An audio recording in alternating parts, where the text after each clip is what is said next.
ipagpatuloy natin itong diskusyon patungkol po sa bank accounts kuno ni Sara Duterte at ni Digong Duterte. At atin itong tatalakayin sa ngayon sapagkat po ay ito po ay isa sa mga akusasyon sa impeachment case laban kay Sara Duterte. Ang akusasyon patungkol po dito ay nagkamal daw ng salapi sa Sara Duterte kasama yung kanyang ama. Sa account, ipapakita ko mamaya ang account. Sa ngayon, pwede ko masasabi, it's fair enough na talagang nag-exist na merong bank account na gano'n. Ang atin mga hindi nilang tatanong ay anong laman ng bank accounts na yon, paano diniposituhan, saan nanggaling ang deposito, at yun ba ay tinatawag na illegally acquired or ill-gotten wealth? Yun ba ay unlawful funds? Yun po yung mga tanong na pipilitin natin hanapan ng sagot dito.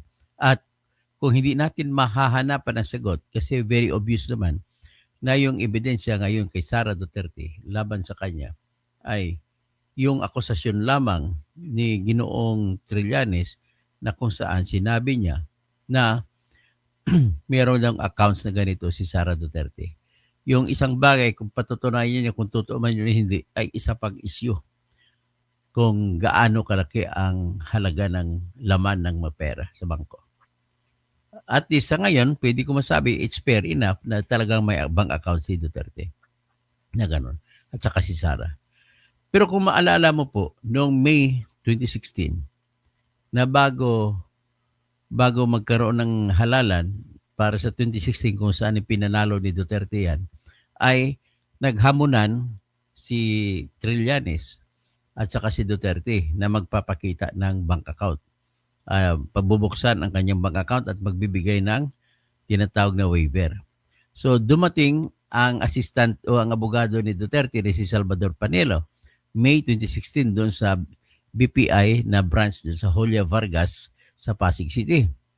At nagdala-dala siya ng special power of attorney na pinirmahan ni Duterte. At ang nakalagay doon ay authority yon na makakuha ng bank certificate sa BPI para malaman kung papatunayan kung totoo yung kinikwento ni Antonio Trillanes of the port na nakadeposito ng 211 million. So ganun po yun ang nangyari. No? Tapos nung nangyari, nung binigay ng BPI, ay nag-certify ang BPI na walang 211 million. Bagkus, kahit ganun pa man, ay marami pa rin mga tanong na nabuo sa isipan ng mga Pilipino. Tanong na nabuo sapagkat po masigasig talaga po si ex-senator Antonio Trillanes na paulit-ulit niyang na inaakusa na si Digong at saka si Sara may mga bank accounts na gano'n. Akalain mo ba, pati na sa Quadcom na hearing, binit-bit pa rin doon. So ibig sabihin, sa ngayon po na nag-usap tayo, hanggang akusasyon pa lang yan ang dinadala ni Antonio Trillanes. Wala pa siyang sapat na katibayan. So, ang tanong ko naman, in fairness naman kay Antonio Trillanes, dapat, sana sapat na yun para magsabi sa Anti-Money Laundering Council na mag-investigate. Ang problema natin hanggang ngayon, wala man lang resulta. Ang pagkakaalam ko sa batas ng AMLAC ay motu proprio ay mag-investigate ang AMLAC kung mayroon sila makitang unusual. So, ibig sabihin, kailan ba magiging unusual o hindi pangkaraniwan ang pagtakbo ng pundo sa isang bank account? Kung maraming pundo, mahigit 4 million ang pundo, nagbibigay na ngayon yan sapat na katibayan o hindi sapat na batayan para sa AMLAC na magsasagawa ng investigasyon. At kung magsasagawa sila ng investigasyon, kung titingnan mo kung totoo yung reklamo ni Antonio Trillanes, ito titingnan natin ang mga bangko. Sinasabi na ito po raw yung account ni Digong at saka ni Sara Duterte, sapat na para sana yun magsagawa ng investigasyon ang AMLAC. Ang tanong, bakit hanggang ngayon walang report ng AMLAC lumalabas? 3 taon na hindi na presidente si Digong. Ang presidente ay si Bongbong na. Wala nang hadlang para mabulgar kung ano man na dapat ibulgar. Pero bakit hanggang ngayon? Bakit hindi na ibulgar? Tanda natin, ah, pumunta ka na doon sa Quadcom, tapos nagsampa na kayo ng impeachment complaint laban kay Sara. So, ano na yun ang ano natin ang pagbabasihan nito? Unfair naman sa mga taong kinakasuhan, kahit na mamamatay tao pa yan, na nagkamalang ganito. Ito salapi na to, itong according to Antonio Trillanes. Yan po yung um, ang kwan eh. Ito SALN. Kung titingnan nyo, discrepancy ang pinapakita rito. Pero ito, at least nakita nyo na, ang laman ng pera sa BPI noong 2006. 2006 pa yan ha. Hindi pa presidente si Digong. Tapos, 2006, ang dineklara lang daw ni Digong tsaka ni Sara sa salin nilang i-combine mo ay 6 million. Tapos, ibig sabihin, asan ang 52 million? Yan ang hinahanap. Noong 2007, 9 million lang ang dineklara ni Sara tsaka ni Digong. So, asan yung 59 million? Yan naman, asan yung 50 million na sobra? Bakit hindi yun ano? Ng 2008, 15 million ang dineklara sa salin. Baga parang tumabo o umingkris ng 6 na milyon. At ang laman ng BPI ay 59 million, mahigit. So ang ibig sabihin yung tinago ay 44 million. So iyan yan. Ha? Tapos 2009, 17 million lang dineklara sa combined salin ni Sara at ni Digong. Pero 103 million na daw ang laman ng bangko nila. Tapos 85 million ang sobra. So sa 2010 ay 20 million lang ang dineklara at saka pero 104 million na daw ang laman ng pera. 2011, hindi pa presidente si Digong to. 106 na daw, 21 million lang ang dineklara. So sa 2012, 106 million ang laman ng BPI pero 22 million lang ang dineklara. So 2013 ay 96 million ang pera sa BPI pero 16 million lang ang dineklara. 2014, 96 million ang totoong pera sa loob ng bangko sa BPI pero 17 million din dineklara. Ano pong ibig sabihin yan? Unang-una, hindi pa natin masabi kung totoo yan. Kasi wala ngang pruweba. Kumbaga, kahit sino po ay pwede maglagay ng amount. Yan po ang kaisipan dyan. So ngayon, para mapatunayan ito, ay siyempre kailangan natin ilabas yung AMLAC. Ang AMLAC lang, malaking bagay na yun. Ang tanong ko, bakit hindi? Bakit inutil na ba yung AMLAC natin? Bakit hindi yan nilabas? Pero mo, 2006 pa yan. Hanggang ngayon, hindi pa nalalaman ng AMLAC yan. Kung totoo yung account na yan, napakalaki at walang suporta kung bakit nagaganon. Dapat man lang sumulat man lang ang AMLAC kay Digong Duterte. Kasi ang AMLAC natin ay sakop din po sila ng tinatawag na Data Privacy Act. Hindi rin po sila basta-basta mag-divulge. So kung may makita man sila, ay hindi nila pwede i-build sa publiko. Kung hindi, meron silang access.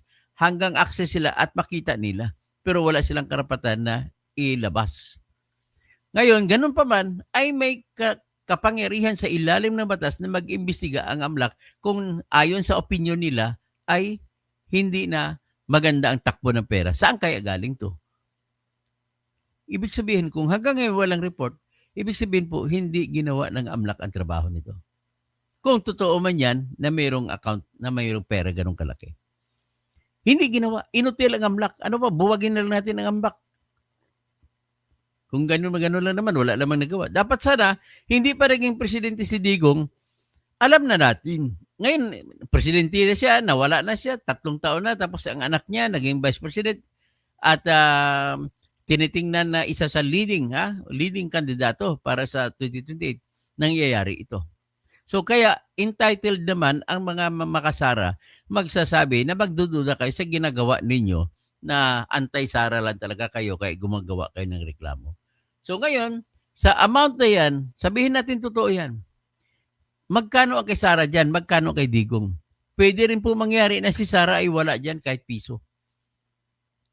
Okay? Ganun lang ho kasimple yan. So, hindi pa nga natin na-divide isa-isa. Dapat sana kung gano'n naman, i-divide, dapat ilabas ninyo. So ngayon, ang AMLAC, pag sumobra sa 4 million, na laging 4 million, ay may karapatan at kapangyarihan na ito na magsagawa ng investigasyon at humingi ng authority sa Court of Appeals na sila lang. Hindi na kailangan padalhan pa si Duterte. Na humingi silang authority at imbestigahan pala ng malalim. So anong ibig sabihin yan? Sa ngayon, binibitbit nyo na ito na isa sa ebidensya para kakasuhan patanggal si Sara Duterte sa pagka-vice presidente. Ang tanong, fair ba yan? Yun ang tanong dyan. Fair ba yan?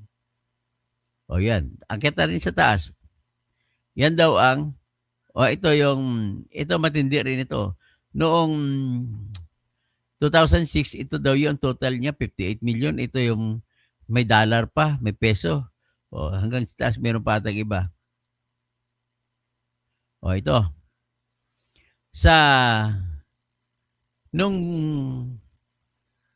Ito yung sinasabi, 48 million daw noong 2006 na tumubo hanggang 55 million noong 2013. At may investment din daw si Duterte tsaka si Sara na 40.55 million at lumubo na ito ng 41.7 million noong 2013.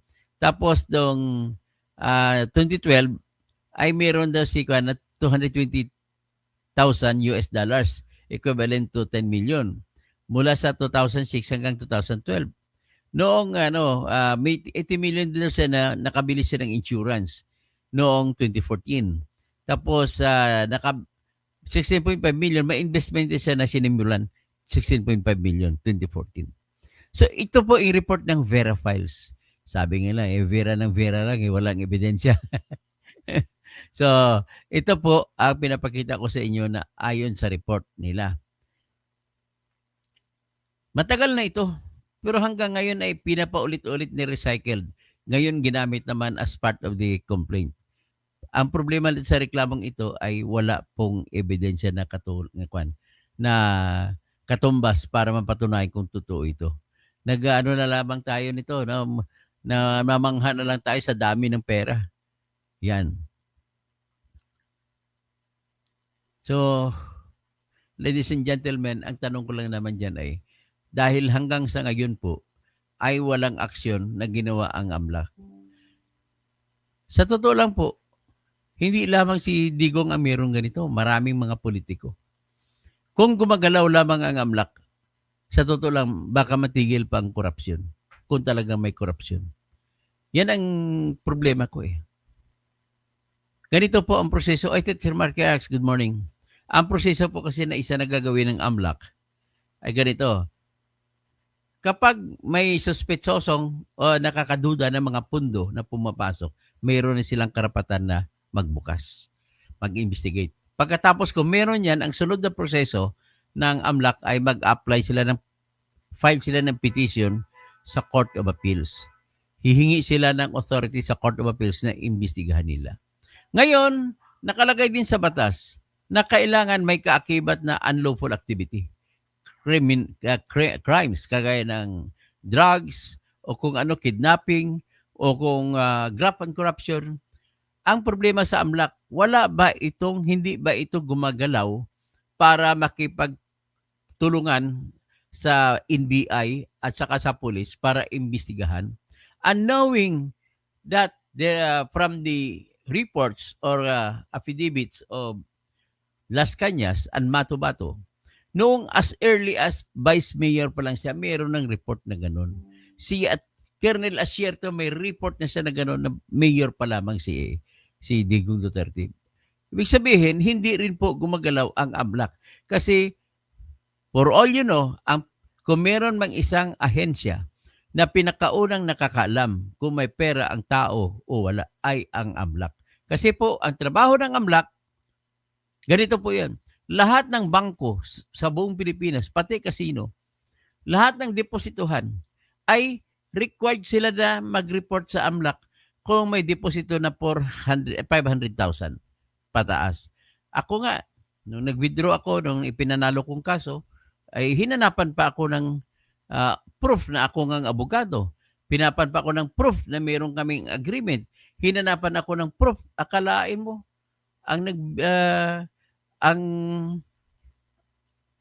hindi ko na sabihin malaking kumpanya ang nagbayad sa panalo kong kaso.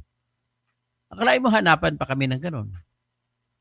So, ibig sabihin po, kung yung ordinary na civilian ay hinanapan, how much more yung mga government employees natin na may deposito kayo dyan sa bangko, imposible na hindi nakikita ng AMLAC yan.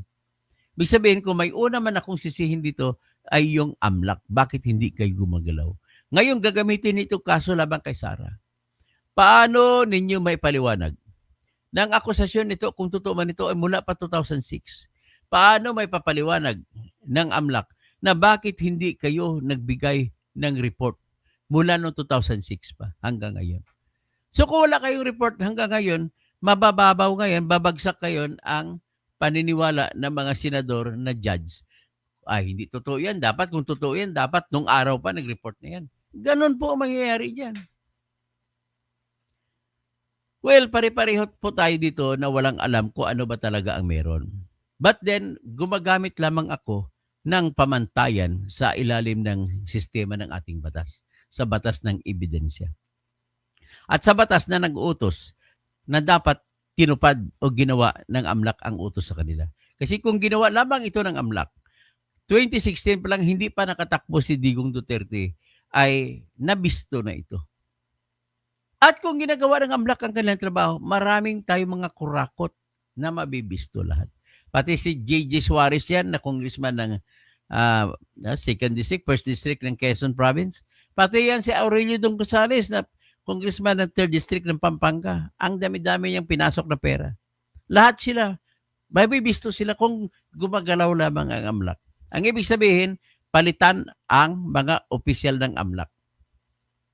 At patapangin palalo ang batas ng AMLAC para magkaroon ito ng ngipin. Ang isang problema ng AMLAC ay dalawang bank secrecy law.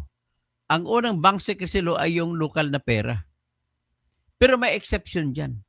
Ang pangalawang bank secrecy law, ang pinakamatindi. Kapag foreign currency deposits, in no case can it be opened except only for the consent of the owner of the bank accounts. Pero in one case, it happened sa isang rape victim, rape ng foreigner. Hindi mabuksan-buksan ang pera ng foreigner para pambayad sa rape victim. Pero sinubukan ng mga rape victim na yan at nahabol nila. Ito ay Salvacion versus Salvacion case. Tingnan natin yung Salvacion case na yun. Pero sinabi ng Supreme Court, hindi po ito applicable sa pangkalahatan. Ito ay ina-apply lamang namin dahil sa ngalan ng katarungan. At ito ay 2016. Hinahanap ko yung kaso nito. Biro mo, 2001 pa itong yung AMLAC, hindi pa lang, dapat sana marami nang nabisto na magnanakaw. So itong kasong sinasabi ko ay Salvacion versus Central Bank. GR number 94723. Ito ay decisionan noong August 21, 1997. So, ang 12-year-old na biktima rito ay si Karen Salvacion na kinidnap siya at saka ni-rape ng foreigner American tourist na si Greg Bartili. Ngayon, panahon na pag payback time na, walang makukuha na pera mula kay Greg Bartili. So, binuksan ngayon ang kanyang foreign accounts. So, ang makikita nyo, ang pagkakaiba dito, si Bartili ay hindi Pilipino. So, kung Pilipino ba si Bartili, pwede bang buksan ng Supreme Court yan? Yan po ang tanong dito. Napakatinding tanong. So, ibig sabihin po, Pastor Rodi Rabi, si Mampi Abakahin Acuña, dyan sa Buena Vista, Agusan del Norte, si Silver Bullet, kayo lahat po, sinastahasang sasabihin ko sa inyo, na kung gumagalaw lamang ang AMLAC ay maraming mga kurakot ang masasagap. Ang problema, the fact na walang nakikita, yan po ang pruweba natin na hindi gumagalaw at inutil itong AMLAC natin. Pero mo, unfair naman ito kay Sara. Kaya kung gumagalaw sa ng AMLAC, di nailabas nila kung talagang meron si Sara ng 2006 pa, di hindi na sana siya nakatakbong vice presidente. Hindi na sana nakatakbo ng presidente si Digong. So ngayon, ang usapin sa atin sa ngayon, totoo ba na mayroon ba talagang pera na gano'n si Sara Duterte? at sinama. At tandaan ninyo po, walang ebidensya po ang House of Representatives. Ang tanging ebidensya lamang nila na inamin naman nila ay yung katotohanan na binasi nila sa kung ano ang pinresenta ni Trillanes sa kanila. Na yung salita naman ni Trillanes ay wala rin pong ebidensya. Na kung tutuusin mo, kung totoo yun ang laman ng nire-report ni Senator Trillanes, pwede siyang ikulong sa pagkakasala o paglabag sa Data Privacy Act. May kulong kasi yung pagbulaglag mo, pagbuyadyad, o however you call it, pag-expose mo o pagsiwalat mo ng mga bank accounts ng iba. Ikukulong ka sa pamagitan ng batas na Data Privacy Act. So, yun po ang nakikita. Tingnan natin, isilipin natin muna yung impeachment case na laban kay Sara Duterte. Ito yon, silipin natin para makita natin ang patungkol sa bank accounts. O nakita ninyo Article 4, ang bank accounts. Punta tayo doon sa kwento nila kung paano nangyari ang Article 4.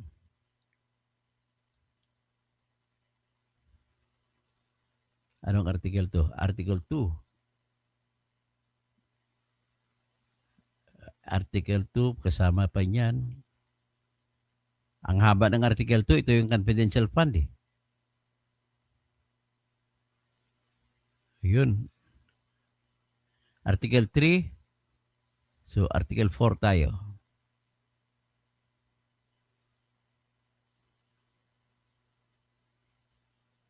Ito, Article 4.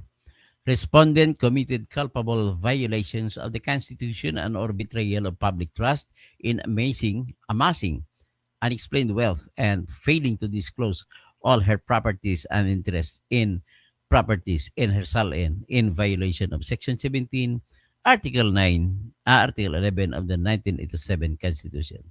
Sinabi ito, Respondent Sara Duterte has been in public office since 2007 with only a 3-year hiatus between 2013 and 2016. Ibig sabihin, 3-year, wala siyang pwesto, hindi siya tumakbo. However, an examination of the properties and assets accumulated by Respondent Duterte and the salins she filed during her years in public office showed two things. One, that the growth in her net worth, assets, and liabilities is grossly disproportionate to her legitimate income. Number two, vast amounts of hidden and explained wealth. So, ito po una kong puna dito. Hindi pa nga kayo sigurado, mga congressmen, hindi pa nga kayo sigurado kung totoo ito hindi, tapos nag-conclude na kayo na nagkamal ng kayamanan si Sara. Yan ang unang depekto dito. So, mga magagaling ang abogado ni Sara, makikita ka ito, matatarget ka dito. So, number 62, sabi nila, prior to her assumption to office as Vice President, Respondent Sara Duterte served as the Vice Mayor of Davao City from June 30, 2007 to June 30, 2010, and subsequently as the Mayor of Davao City from June 30, 2010 to June 30, 2013, and later from June 30, 2016 to 30 June 2022. Okay. Number 63. While the corresponding salaries of these public offices amount only to an estimated annual income of 2,040,000 to 2,640,000, Respondent Duterte's bank accounts throughout the said years reflect deposits. Conclude na kagad sila na yung bank account ni Sara Duterte ay may laman na napakalaki. Hindi pa kanila sigurado kung wala pa silang ebidensya. Inassume na kagad ng House Committee, House Impeachment Court, House Impeachment na prosecutors. So among others, it has been discovered that the amount of more than 2 billion pesos was transacted from 2006 to, grabe naman transaction nito, ang haba, to 9 years across several joint accounts maintained by Respondent Duterte. Paano ba mapatutunayan do? Ang hirap naman ng kwento ito. Dapat para malaman mo ito, may kopya ka ng statement of accounts kung paano tumakbo yung pera mula noong 2006 hanggang 2015. So, sinabi nila na nagkamal daw ng mahigit 2 billion. So, paano pagka-statement? Ang statement kasi ng prosecutor ay parang alam na nila na totoo. Papatunayan niya pa lang eh. Ayan, number 65. This hidden wealth, so talagang may tinagong kayamanan in the amount of 2 billion pesos far eclipses the amount of 183 million discovered in the peso and dollar deposits of the impeached Chief Justice Renato C. Corona. Oy, bakit niyo dinamay si Corona dito? Inakwit na po si Renato Corona sa Sandigan Bayan na ang pera ni Renato Corona ay lehitimo nilang nakita. Ang kasalanan nilang doon ay hindi na ilagay sa salin. Next, and cannot in any way come from legitimate sources. Paano sabi na walang lehitimo na pinagkukunan? So in other words, panay marites ang kwento pero ina-assume nila na totoo. Yan po ang nakalagay sa reklamo rito. So, tapos naglagay, yung salin, okay, totoo ito kasi nakuha nila talaga may record na salin. But salin alone does not show, cannot prove that the money in it is stolen or not. Yan po ang pinaka-problema natin sa nag-akusa sa ngayon. Pinapagbigyan sila ngayon dahil tinindigan, tinayuan ng House of Representatives. Well, maganda naman kung magkaroon na if ever, kung magkaroon ng impeachment trial, ay matutunghayan natin ito. Kaya lang, ayaw ko yung ganong sistema na wala ka ng ebidensya, pinayagan pang reklamo. Kami po sa korte, kapag wala kang probable cause, hindi po tatanggapin ang reklamo mo sa piskal. Kailangan patunayan mo muna may probable cause. O di kaya, tinaas na ngayon ng Department of Justice ang standard. Ano lang isla siya ngayon? Reasonable certainty of conviction. Na ibig sabihin, may probable cause nga, pero walang ebidensya, hindi rin mananaig. Para mananaig, may probable cause na, may ebidensya pa. Yan ang gusto ng ating Department of Justice. At ganoon din sa ating korte. Hindi po tatanggapin na may probable cause ang kaso na dapat kang palabasan ng warrant of arrest kung walang ebidensya ang akusasyon laban sa iyo. So, ibig sabihin, pwede ko po makonclude na sa ngayon, yung kaso na yun patungkol sa SALN at sa bank accounts ay pwede kong sabihin sa ngayon po na politika lang yun. Wala ako nakitang ebidensya na binanggit sila. So, isa lang din ang tinutukoy ko, sinisisi dito ay yung AMLAC. Ibig sabihin ang AMLAC natin hindi gumagalaw. See? O at least nahimay-himay na natin ngayon na yung akusasyon pala ng House of Representatives patungkol sa bank accounts ay kulang-kulang ang ebidensya. Hindi naman natin masabi na hindi totoo, pero kulang-kulang ang ebidensya sa ngayon. Nagulat na lang ako bakit dinala nila yan, wala nga silang ebidensya. Yun ang malaking kasalanan naman ng House of Representatives. Magtatawag na lang ako. Si D. Galing ba kay Trillanes? Galing kay Trillanes ito. ATC Junior. Good morning, Dr. Toto Kosing. Maria Teresa Portus. Malamang si Trillanes ang source. Carlos Tamaka. Kay Trillanes panay fake yan. Darius Achiles. Galing kay Trillanes. So Maria Teresa Portus, ibig sabihin, di yan totoo. Bakit wala man lang mag-file ng kaso? ATC Junior, galing daw ang account kay Duterte sa BPI. O yun, daw na lang tayo lahat dito. Maria Teresa Portus, Teacher Mark reacts, kung kay Trillanes galing yan, AMC denied na sila ang nagbibigay sa kanya. Second, may bank secrecy law tayo. Paano niya? Dalawang klase pong bank secrecy natin. Mark reacts. Una, bank secrecy law patungkol sa local funds, local money, peso. Next is bank secrecy patungkol sa mga foreign money. At kung foreign money, wala pong exception dyan. Only consent of the owner of the deposit of the dollar account o kung Japanese yen account ang makapagbukas. So, Reggie Regal Felipe, nuclear reactor reacts, AMLEC already denied handing evidence to Trillanes denied. Ang sa akin lang ito, sinisisi kong AMLAC bakit hindi gumagawa ng trabaho nila. Reggie Regal Felipe, dapat imbestigahan din ang mga bank accounts ni Trillanes. Pwede rin. Sandra Daisy, mas nakatakot tayo sa kasalukuyan nating magnanakaw ngayon na may hawak na budget natin. O tama. Amil Muti Talib. To may huyan mahuyan ng ang AMLAC sina kay Pikoy mana ga pati-pati kapag gali kay Trililing. Okay, Maria Teresa, hindi naman ako naniwala kay Trililing. Ang problema lang, pinaniwalaan ng House of Representatives at nilagay nila na isa sa Artikulo 4.